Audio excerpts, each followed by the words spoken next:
గంగా జలము తెచ్చి నీకు అభిషేకము చేతునంటే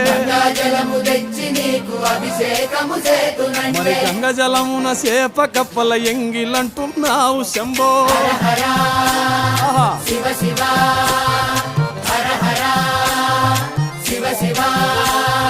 సాంబ శివ నీదు మహిమ ఎన్నటికీ తెలియదాయే